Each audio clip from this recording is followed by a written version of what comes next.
والصلاة والسلام على رسول الله وعلى آله وصحبه أجمعين.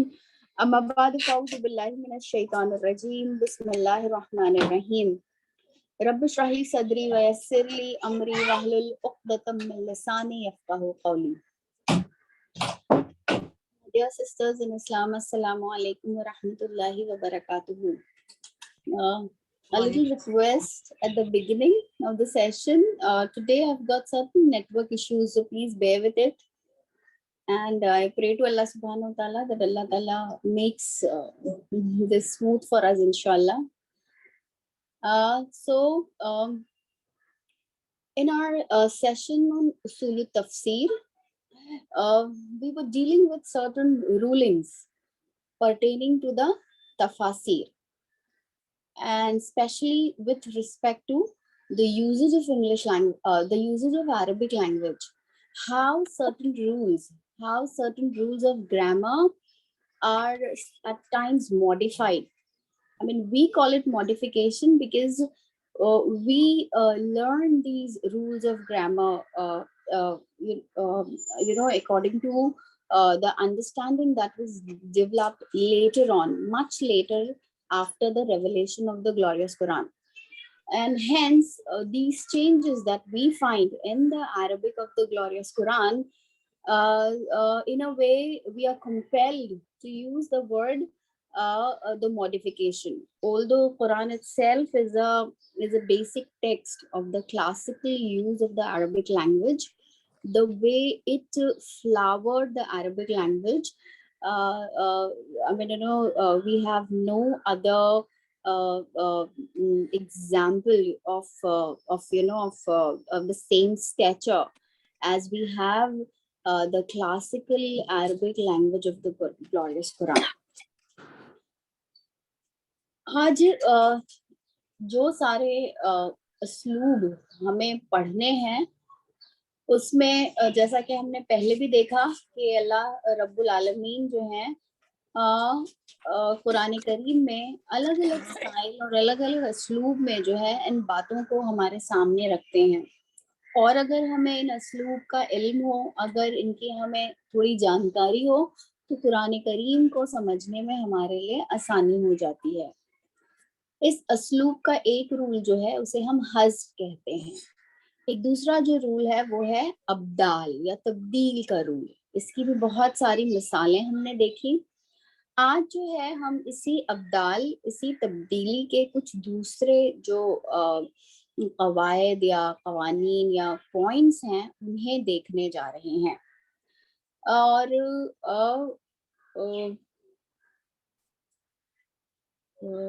آج ہم اسپیشلی ان فیو ٹاپکس کو ڈیل کریں گے، اور اس اہم چیپٹر کو اصول التفسیر کی، جس میں کہ عربی زبان کے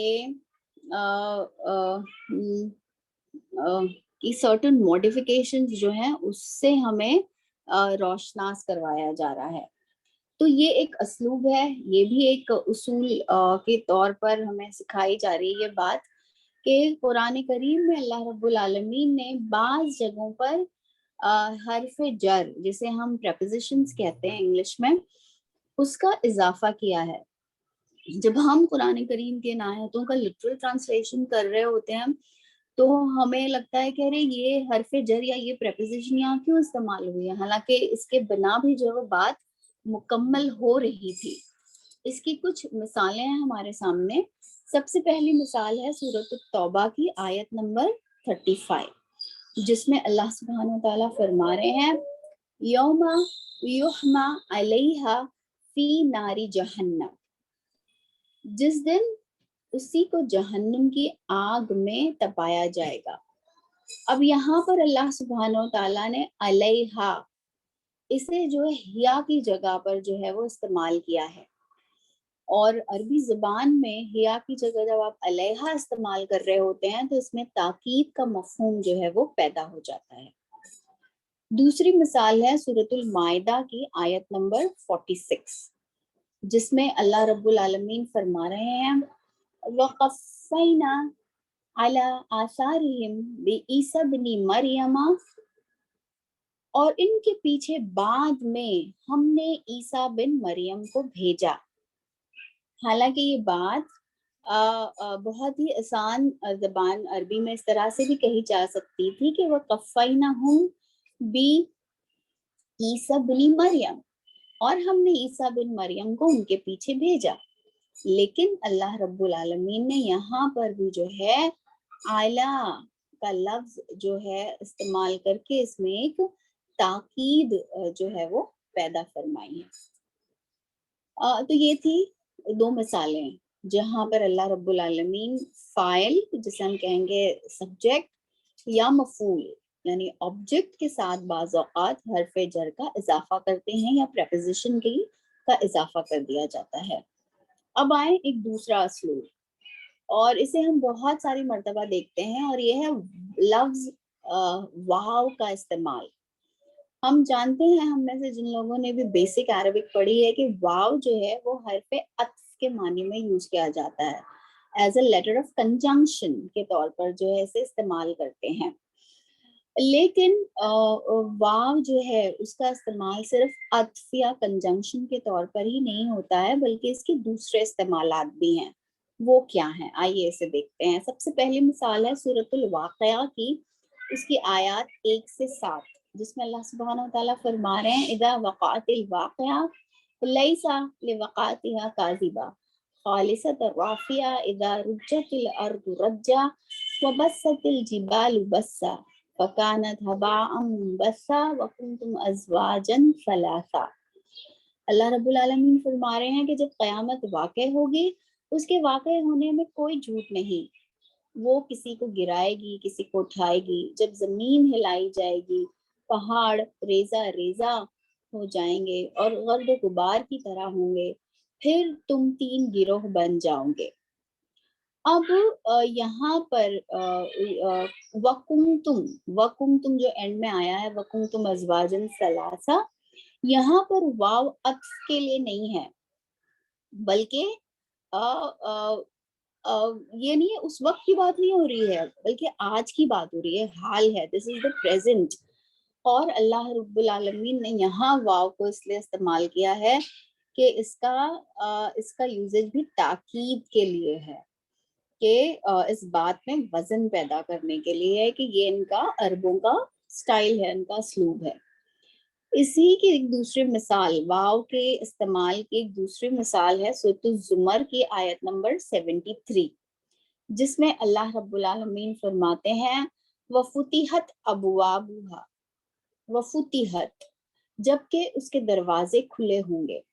اب یہاں پر واو جو ہے وہ عطف کے لیے نہیں استعمال ہوا ہے، بلکہ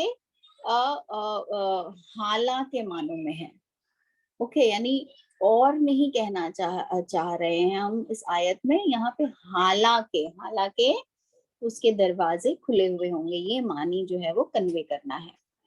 نیکسٹ ایگزامپل ہے سورۃ آل عمران کی آیت نمبر 141، جس میں اللہ رب العالمین فرما رہے ہیں وَلِيُمَحِّصَ اللَّهُ الَّذِينَ آمَنُوا وَيَمْحَقَ الْكَافِرِينَ، جبکہ اللہ ایمان والوں کو چھانٹ لیں اور کافروں کا زور توڑ دے. یہاں پر بھی واو عطف کے لیے نہیں ہے بلکہ حالیہ ہے، بلکہ وہ اسے جو ہے تاکید کے لیے یہاں پر استعمال کیا گیا ہے. اسی اسلوب کی ایک اور مثال ہے حرف فا کا استعمال.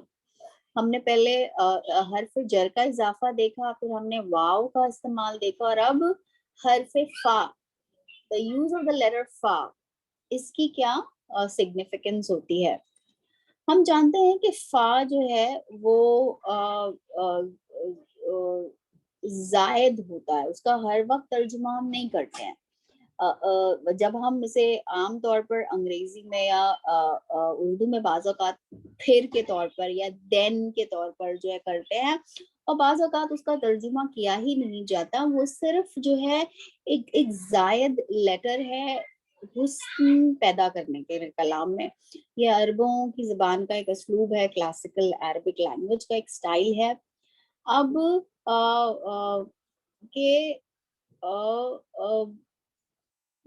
ایک عربی زبان کا قاعدہ یہ ہے کہ اگر صفت اور موصوف، صفہ موصوف، یہ بھی ہم بہت ہی بیسک گرامر جب کرتے ہیں تب کرتے ہیں کہ صفت جو ہے وہ ایڈجیکٹو ہے اور وہ جس کے ساتھ اٹیچ ہوتی ہے اس کو صفہ اور موصوف ہم کہتے ہیں، کہ اگر اس میں تاکید پیدا کرنی ہو تو اس وقت بھی جو ہے حرف عطف جو ہے وہ لایا جا سکتا ہے. اس کی ایک مثال ہمیں دی گئی ہے سورۃ الانفال کی آیت نمبر 49 میں.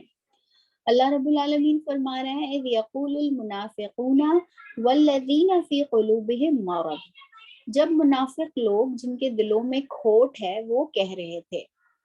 اب یہاں پر اس آیت میں واو آ جانے سے والذین فی قلوبہم مرض ہے نا، اس سے یہ معلوم ہوتا ہے کہ منافق اور لوگ ہیں اور جن کے دلوں میں کھوٹ ہے وہ دوسرے ہیں. حالانکہ ایسا نہیں ہے، بلکہ یہ ایک ہی گروہ جو ہے اس سے مراد ہے. اور دوسرا ٹکڑا جو ہے وہ پہلے ٹکڑے کی صفت کے طور پر لایا گیا، یعنی یہ جو اللہ سبحانہ تعالیٰ نے فرمایا اذ یقول المنافقون، اور جو منافق جو ہے وہ کہتے ہیں the hypocrites، اور ان کی کیا صفت ہے والذین فی قلوبہم مرض، جن کے دلوں میں جو ہے مرض ہے.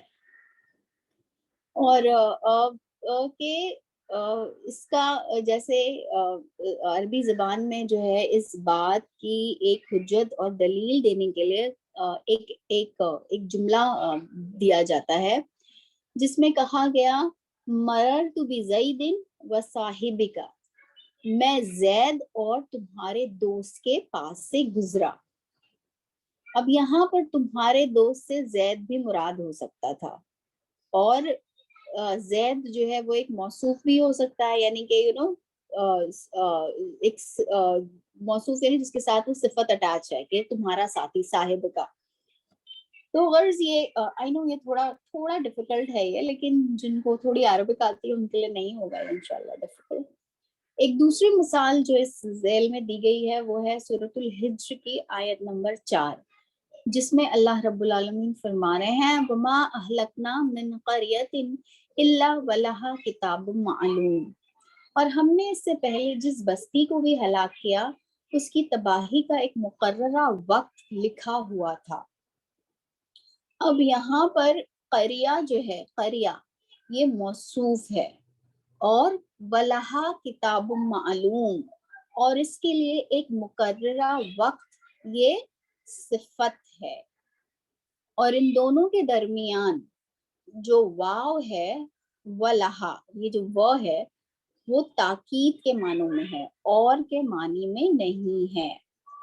دیکھیے کتنی امپورٹنٹ پوائنٹ ہے، کیونکہ ہم جب گرامر سیکھ رہے ہوتے ہیں تو ہمیں واو کا یہی استعمال بتایا جاتا ہے نا، کنجنکشن، عطف، کہ وہ اور کے طور پر استعمال ہوتا ہے.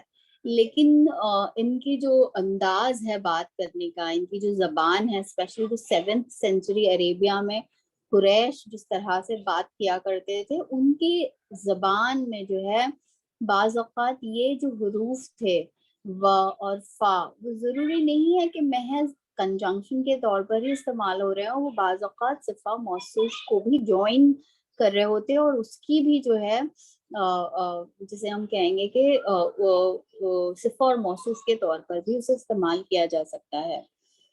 اب ایک تیسری جو اس ضمن میں مثال دی جاتی ہے وہ ہے سورۃ الشعراء کی آیت نمبر 208، جس میں اللہ رب العالمین فرما رہے ہیں وما اہلکنا من قریۃ الا لہا منذرون، اور ہم نے جتنی بستیاں بھی ہلاک کی پہلے ان میں ڈرانے والے بھیجے. اب یہاں پر اللہ یعنی مگر، ایکسیپشن ہوتا ہے نا، اس کا حرف، یہ جو حرف ہے اللہ کا حرف، یہ صفت اور موصوف کے درمیان واسطے کے طور پر پیدا ہوا ہے. یہاں بھی اللہ تعالیٰ صفت اور موصوف جو ہے اس کے درمیان ایک تاکید پیدا کرنے کے لیے جو ہے یہ اسلوب جو ہے وہ اپنایا جاتا ہے. اس کے لیے ایک دوسری اگزامپل بھی دی جاتی ہے عام عربی زبان سے، کہ اگر کسی کو کہنا ہو کہ جاء زید علیہ ثوب، جاءنی زید علیہ ثوب، زید میرے پاس کپڑا